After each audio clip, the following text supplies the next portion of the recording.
So there's Dumble news around the horizon, apparently. What? I know, and then this the Sir Impresario Dumble himself passed away not too long ago. It's true. So the sharks have smelled blood.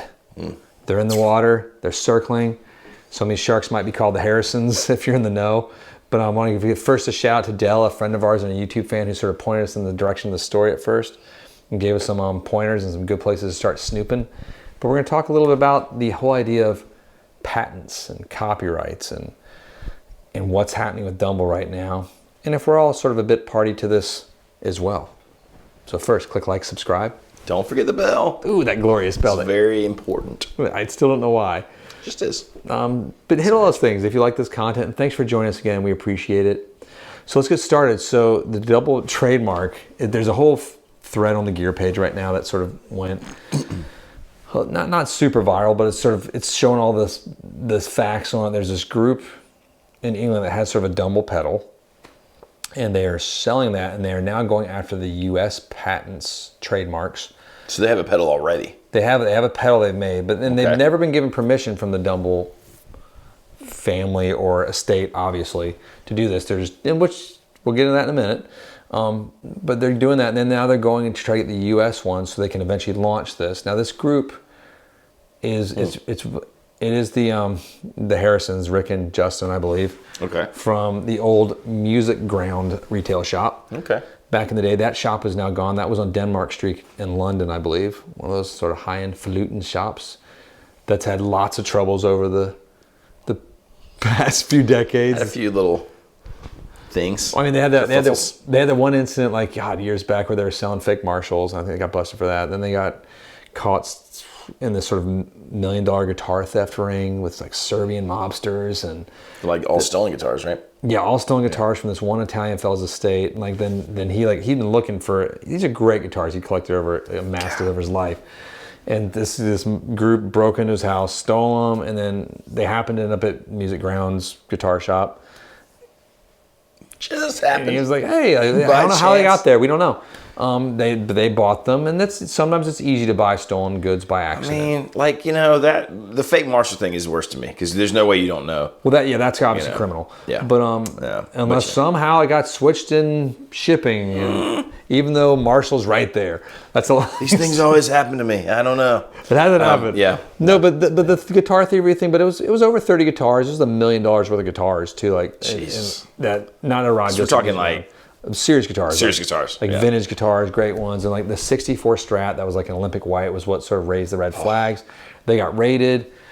The guitars saying they were found guilty, like a year probation, yada, yada, lots of community service, money paid back. Okay. But they still kind of keep operating and doing business, which is weird to me. I feel like if you're out, like if you get found being bad in business, I just thought that's how it worked. Like just keep going. You just have to do something else or you just go away and I don't know. But anyway, that's sort of the backstory of like who's doing this. But it's a bigger thing than just that. Right. Because they might be super nice, wonderful people now. I've never met them. Yeah. No. I hope they are. But the idea of a company when there is no heir apparent, there is no succession set up. Right. What does happen to it? Because we have several companies we love that sort of died and came back. They were resurrected, Even companies that are existing that have been like, started off, they maybe sold it to a controlling interest and they ended up buying it back. Right. I'm thinking about Loudon at some points. I'm thinking about Two Rock on that one. Then we think about companies that sort of resurrected. We'll get into Two Rock again a little bit later. Even Gretsch sort of falls into that category. Yeah, the shenanigans they've been through. So, there's a ton. Supro did it. Obviously, Magnatone. Which one of my favorites. And I think they have done it. We'll talk about this more, but I think they've done it really the right way. Well, how have they done it the right way? Tell me now. Well, first off, I think they sort of honor and respect that legacy and that name. Do you know what I mean? And then I feel like they went about it where they did not just say, hey, we're buying this name, we're slapping it on any old amp. I feel like they went back and they researched and they took the original designs and maybe made them a little more powerful, a little more modern. And they were really true to what. Well, when they took over the brand too, they got the patents and they got the actual diagrams. Exactly. So. Like it was a relationship where we want you to continue the brand. We're going to sell it to you. Here's how we built them. You tweak them, make them better. I mean, they kept the pitch shifting vibrato. I mean, it's just it just seems like they did it the right way. That's what I think about when I think that they kept true to the history, and then of course they came out with the M80s, the Super 15s, Super 59s. I mean, so that was a different thing, but it was after they sort of. This feels inherently slimy.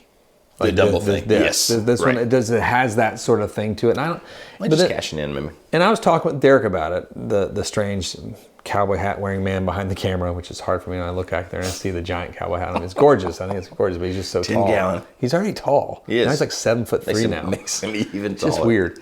You look great. But we were talking, and I was like, I sort of had to put the mirror back in my self-reflection here, and I like things that have been Dumble clones. I own a Smart Bell amp that's pretty much a Dumble clone, like an overdrive special. We all chase these Dumble-esque pedals. Two Rock itself with the TS1 is a Dumble sort of clone with their own magic secret sauce to it, and I think it's fantastic because I can't afford a real Dumble. Right. I mean, it might seem like I can, but one day maybe, when Uncle Jester dies. I mean, to me, it just seems like a different thing. It's sort of the same idea with the Klon stuff, right? Klons went away. There were no Klons. You couldn't get a Klon, and most people could not afford a $1,500 pedal, or even before that. You know what I mean? So, but it's $1,500. If I get a Klon for $1,500, that's a steal now. I mean, now they're more. I remember 5, actually in my brain, I'm frozen where some of my friends bought them for that. $1,500. God, what universe is this? 5,000? Yes, they're like $4,000 to $5,000. Depends what color your horsey is. That is insane. Yeah, silver or gold. What do you want? But people made them because that sound became such a thing, right? Some things are supposed to be like direct copies. Some things are just people's take on their circuit, how to get that thing. To me, 2 Rock is the same thing, right? Like people, I do agree. Love the idea of the Dumble. 2 Rock went. I can't imagine how long it took of expertise of doing circuits and tweaking amps and making them. Eli literally just like threw some components together. They have a magnet inside the chassis. Shakes it up. And it sort of attaches them. I think that's what happens with 2 Rock, I'm guessing. That's why they're so expensive. But I'm not. Magic magnets. It's just like that. Little fairy dust. There might be fairies. They're like the Keebler Elves and magic magnets. I do like Keebler Elves. The secret sauce to 2 Rock. Those cookies. Or Chips Ahoy, those are pretty good too. Eel fudge. No, what you're saying, I just don't. It's hard for me to see it the same. Because they're doing their own thing. They've taken that sort of footprint because everything is pretty much a Fender clone. Sure. Like every amp sort of spawned off from Marshall to everything, and then they've created their own thing and done it. This is an act of like, we're gonna make Dumble clones that we are Dumble now, even though we have, decades of nefarious activity, which is just. Yeah. Don't get me wrong. Corporations have decades of nefarious activity too.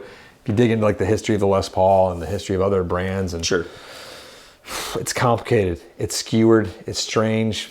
I don't know why I said that, but it felt the right word to say. So the sad takeaway is, if you go back long enough with any of these things, they all suck. They're all evil. It's a lot like Game of Thrones.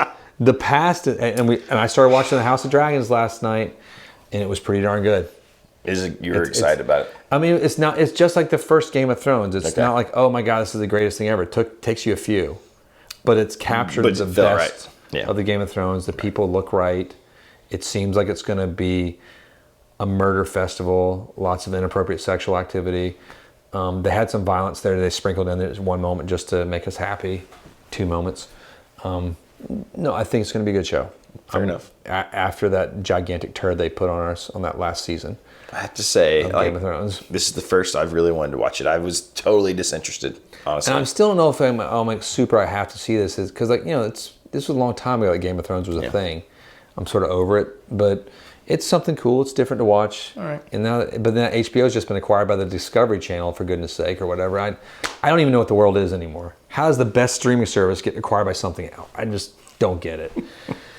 I don't get it. And it's not, whatever. I guess everybody's just getting money now, profit. But this all comes down to this too, which is why it sort of rubbed me wrong and why I wanted to talk about it. Because I'm passionate about these things. When you're talking about that, it just occurred to me, there are certain things that are so good that they become synonymous. They're a brand name, but they become synonymous with a product, like a Dobra. people call things, they're real resonator guitars. Right. That is funny, but you call them a dobro. Call them a dobro. Or like, That is a good point. used to go to England and my friends would say they were going to like Hoover. And I was like, what are you going to do? And no, we're going to Hoover. Well, that was what they called vacuum cleaners because it was, or like, when I was a kid, rollerblades were inline skates. That was a brand, Yes. So, I mean, so many things like that. I think Dumble was so good that it's become a Dumble sound. It's in the process of becoming that. That's why you can have a Dumble style pedal or a Dumble style amp.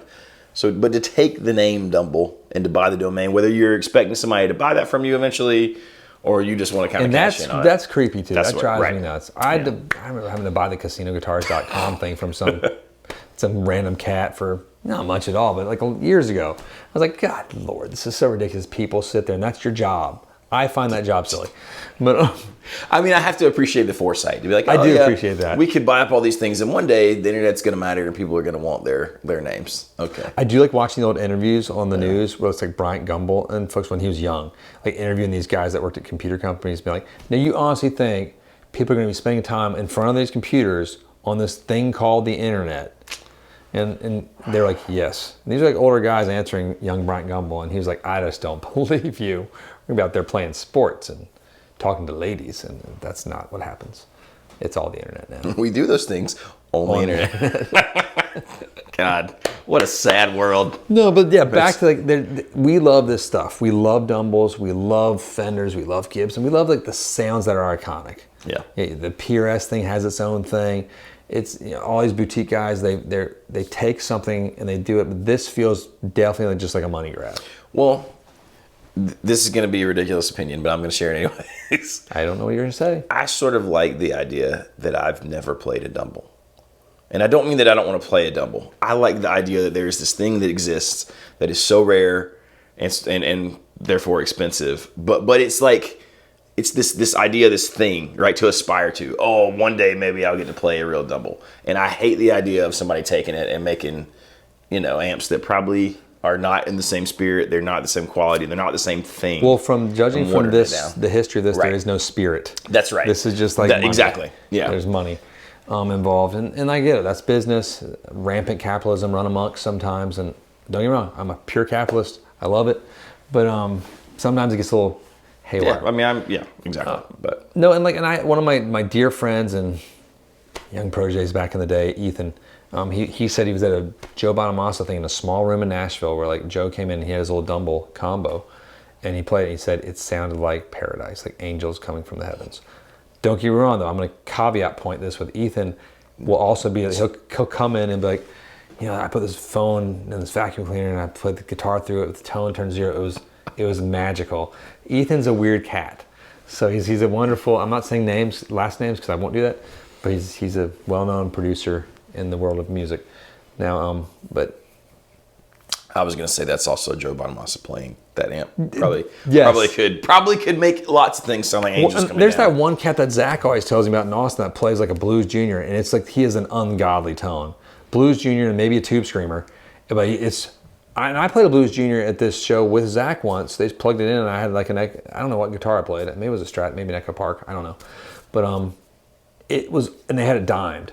That sounds great. Awesome. I was like, man, like, Dumble be darned. I'll just turn this Blues Junior, this $600 amp all the way to 10 and let it rip. I played with a guy one time and it was 2 Pro Juniors.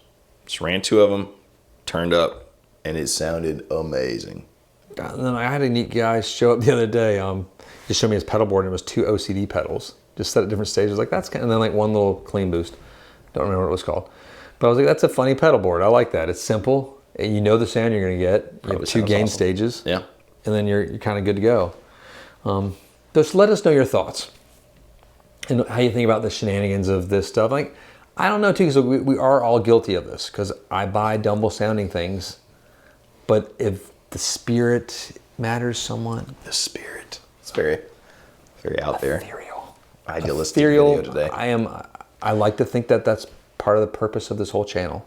I would hope so. It's just that the love of guitar playing, talking about them, looking at them. I love amps more than guitars sometimes.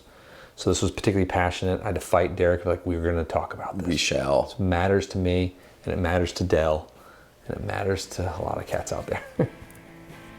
On that note, I'm going to go back to my non-Dumble playing life. Enjoy those paltry magnetones. I know. The 2 that you have. I'll get by. Technically, I have 3. But Oh, jeez. one's just vintage. Oh my God, I don't want to talk about it anymore. Just go home. Have a great day. Watch Game of Thrones. Let me know what you think about it. We'll see you next time. Thanks for hanging out with us. Ta-ta.